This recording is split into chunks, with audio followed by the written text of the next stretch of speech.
What's good? It's Woog. This is the return of one of boxing's brightest young superstars and a two-division champion who has also had some real ups and downs over the past few years.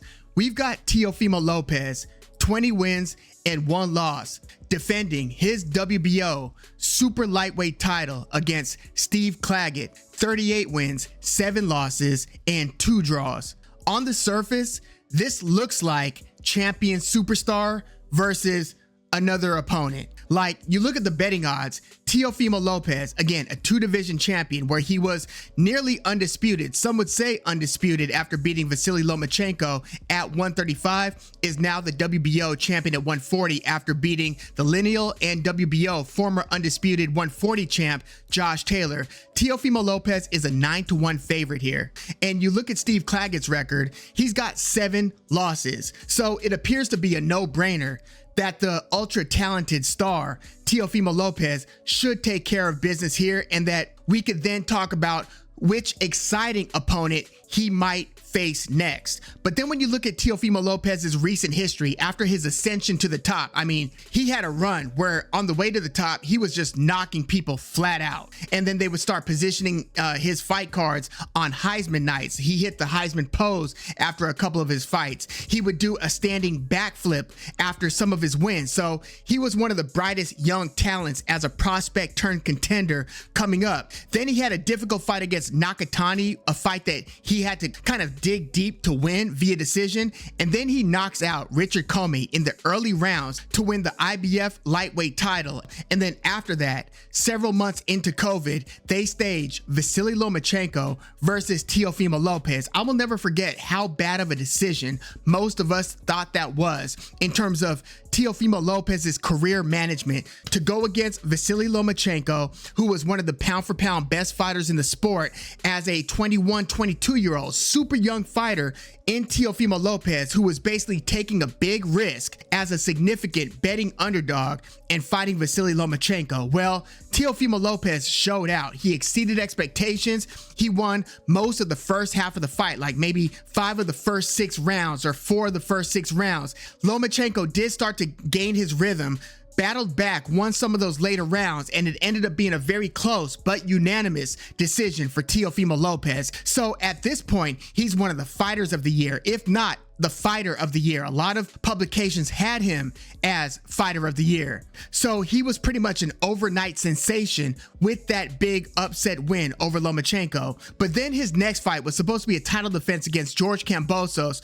This fight ended up being postponed several times. It changed platforms twice. It went from Top Rank to Triller, finally to DAZN. They had it staged in multiple venues, so there were venue changes, all kinds of madness due to COVID, due to contractual disputes, purse bids. It just got really messy. They finally had the fight in November of 2021 at the Hulu Theater at Madison Square Garden, and this was supposed to be a bit of a homecoming for Teofimo Lopez. Well, George Kambosos fought the fight of his life. I mean, he dropped Teofimo Lopez in the first round after Teofimo Lopez pretty much implemented what was arguably the worst strategy I've seen in recent years. Like, he looked like he had bet on himself to win via first round knockout. Like, that was Teofimo Lopez's approach to that fight against Kambosos. Well, Kambosos counterpunched very well. He ended up pulling away on the scorecards. It ended up being a pretty competitive fight by the end of it, but George Kambosos, after getting knocked down in, I believe, the 8th round, finished strong and ended up winning a split decision over Teofimo Lopez. Now, it later turned out Teofimo Lopez had a bad illness, and it sounds like he shouldn't have been in the ring. But at the same time, I don't want to take credit away from what George Kambosos was able to do that night. And I mean, for Kambosos' side of the things, it's pretty much been downhill for him since. He lost back-to-back fights against Devin Haney, got paid well, obviously, but dropped his titles, lost in the rematch as badly, and then won a controversial win over Maxie Hughes. I thought that Maxie Hughes deserved the decision win, and then George Kambosos got the brakes beat off him recently by Vasily Lomachenko. That was Kambosos suffering his first stoppage loss. So I don't know where Kambosos is going to go from here, but that night against Teofimo Lopez, he became an overnight, momentary star, I would say. So then Teofimo Lopez returns to the ring. He moves up a division to 140, fights Pedro Campa in his first fight there. I thought that the first few rounds were a little bit interesting, but you could see that there was a talent gap, and Teofimo Lopez ended up stopping Campa in the 7th round. He ended up more or less being able to hit him at will, and so his second fight after that was against Sandor Martin. Now, Martin was coming off of one of the biggest upsets of the year against Mikey Garcia. Martin is a negative style mover, a sweet scientist style boxer. Not that Teofimo Lopez lacks sweet science skills. I mean, he's got a lot of skills, even though there are flaws in his game. But Sandor Martin in the early rounds against Teofimo Lopez just outboxed him flat out, to where it was hard to give Teofimo Lopez, in my view, more than, I would say, 2 of the first 5 rounds. I thought that Lopez had a better second half of the fight, but when they were going into the scorecards, I thought that Sandor Martin earned the decision win. This ended up being a split decision win for Teofimo Lopez, and I feel like that was a very unpopular decision. Like, I think that, look, there were some people who thought that Teofimo Lopez did enough. Some people thought that it was a coin flip, that it could have gone either way, and I more or less subscribe to that belief, but I'm just saying, personally, I thought that Sandor Martin won like 6 rounds to 4, but there were a few swing rounds there. Needless to say, Teofimo Lopez did not look great in that fight. He looked like he was very flawed. He looked like he had trouble timing Sandor Martin. He had trouble kind of getting a read on him. He was getting countered very effectively. He got dropped in that fight, should have gotten dropped twice. And after this fight, Teofimo Lopez kind of said, and they caught it on a hot mic and camera, he was questioning, do I still got it? And he later said that he was playing a joke on others, and like, the joke's on you, that he knew that he was being spotlit when he said that. But I don't know. I thought that there was actually some doubt. Again, it was not a flattering performance. So then after that, he challenges Josh Taylor for Taylor's WBO belt. Taylor was the undisputed champion, but when Josh Taylor was trying to make the rematch against Jack Catterall, he ended up getting stripped one belt at a time until he was left with only the WBO title. Josh Taylor then got injured, pulls out of remaking the Jack Catterall rematch. At least then, obviously they have fought since. They fought much later on, but Josh Taylor pivoted and defended his title against Teofimo Lopez. And in this fight, Teofimo Lopez has one of the best performances of his career.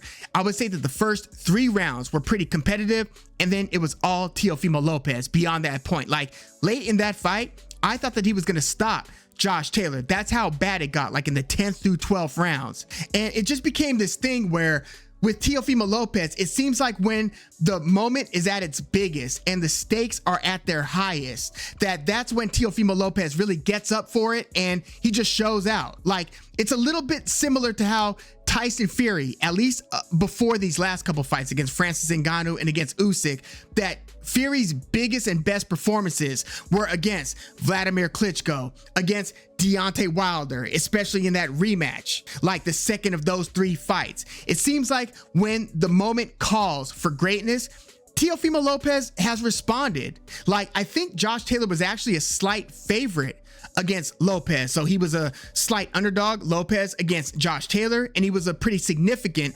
underdog against Vasily Lomachenko, but he beat Josh Taylor pretty badly. And so a lot of that glow that he was lacking after the loss to Kambosos and after underperforming against Sandor Martin, he gained a lot of that back against Taylor. Then he fights Jamaine Ortiz, and I don't think anybody could have foreseen the type of strategy that Jamaine Ortiz implemented against Teofimo Lopez. Like, we were used to seeing Jamaine Ortiz who beat up on Jamel Herring, Jamaine Ortiz who gave Vasily Lomachenko all he could handle. And while Jamaine Ortiz didn't look his best against Antonio Moran, he got hurt pretty badly multiple times against the same Antonio Moran that Devin Haney had a highlight reel level knockout against. Jamaine Ortiz didn't look good there. but we had seen enough Ortiz to where I think that we had an idea of how he would fight Teofimo Lopez. That's why that's kind of what made it an exciting matchup on paper.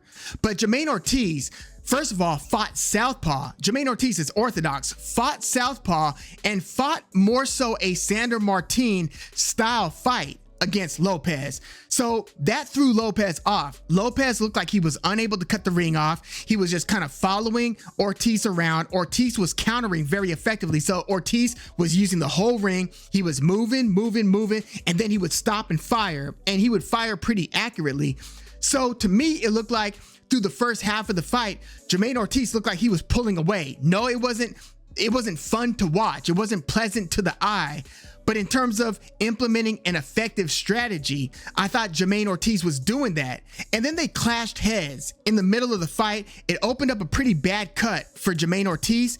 And then I thought that from that point on, Lopez was able to find Ortiz more frequently. Ortiz wasn't able to move and fire as skillfully as he was in the first half of the fight. I don't know if that was more so because of fatigue. I don't know if he couldn't see as well, or I don't know if Teofimo Lopez was actually doing a better job at cutting the ring off and using his jab to close distance, close range while he moved in for some bigger punches. But there were many more exchanges, competitive exchanges throughout the second half of the fight than in the first half.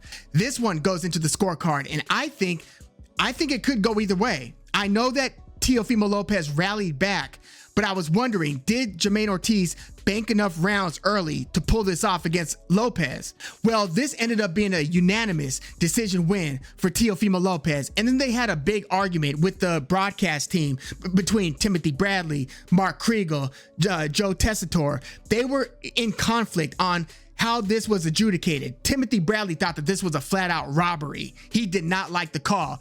Joe Tessitore was a lot more diplomatic, as he often is, about it.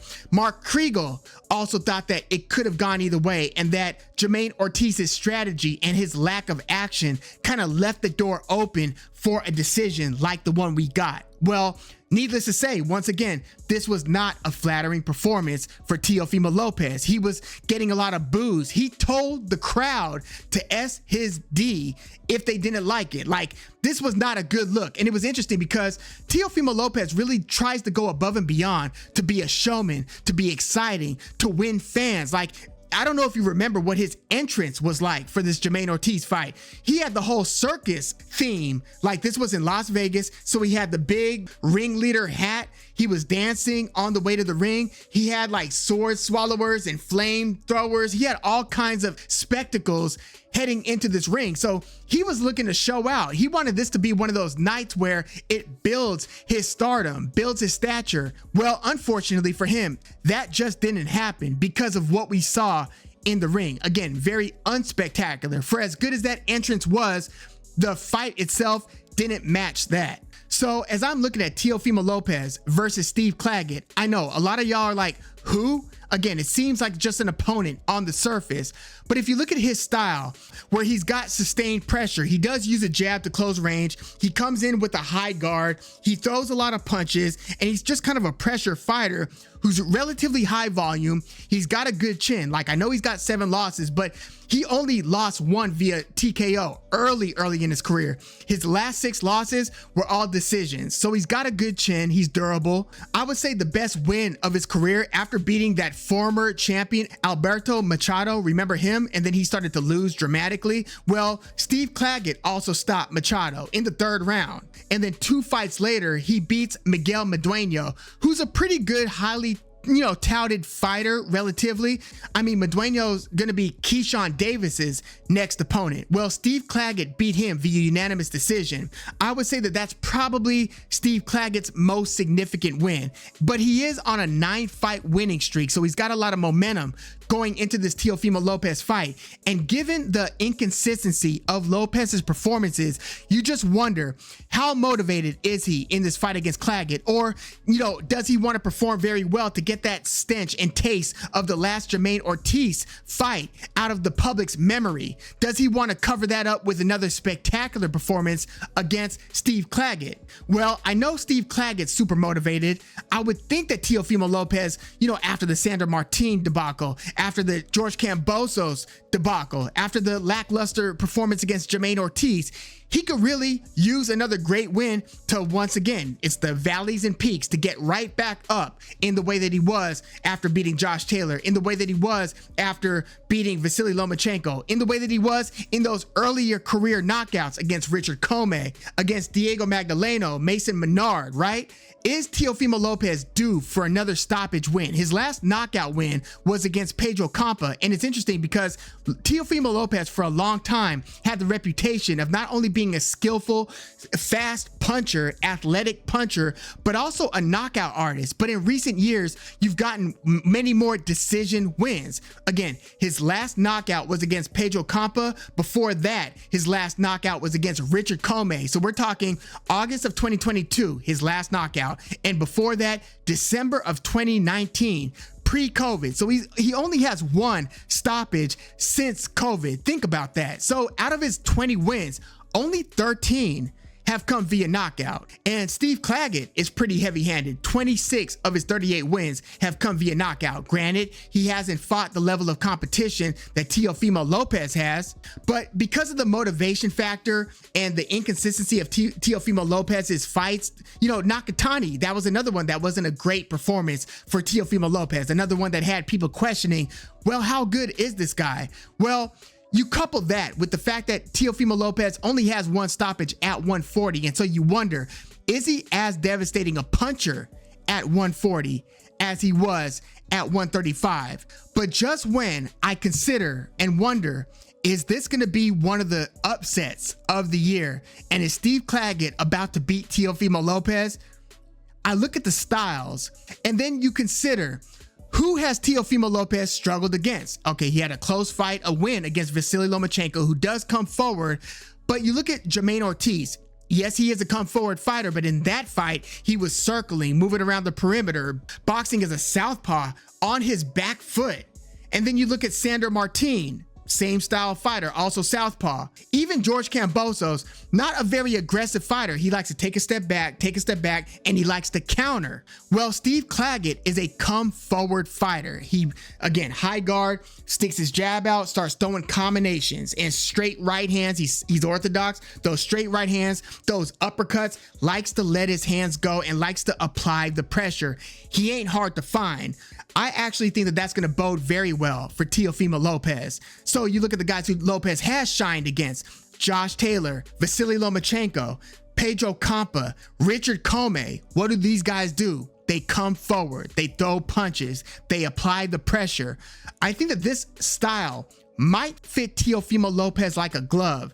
And yes, I think that there will be moments where Steve Claggett hits Teofimo Lopez pretty cleanly. Lopez does have pretty good head movement, but sometimes he gets hit more than you think he should be getting hit. But again, he's usually getting hit when he's over pursuing a slick boxer.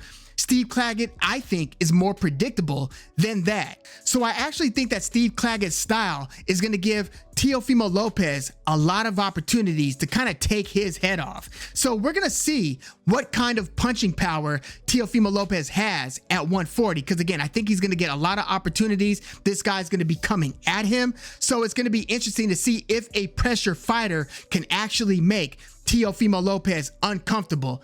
I have my doubts. I think that there's a skill gap here. I think that Steve Claggett, even with the high guard, is going to be leaving a lot of room for counter punches. And I think that the sharp, skillful, well-timed punches of Teofimo Lopez, whether it's the left hook or that straight right, are going to be finding a home with Steve Claggett. First of all, I think Lopez will be able to nullify the pressure by jabbing to the body, which he was doing against Vasily Lomachenko.